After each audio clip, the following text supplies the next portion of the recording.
Sa Action Sports, nagsama-sama sa Gilas practice ang tatlong binansagang Triple Towers ng bansa.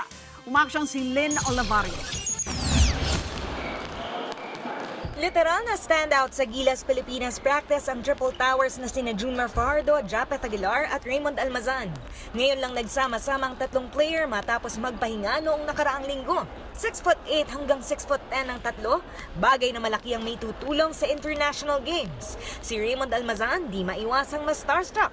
Parang na-excite parang na-starstruck ako sa kanila.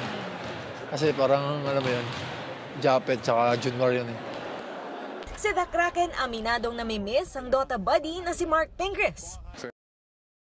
Be sure to come back. News 5 everywhere. Copyright 2015.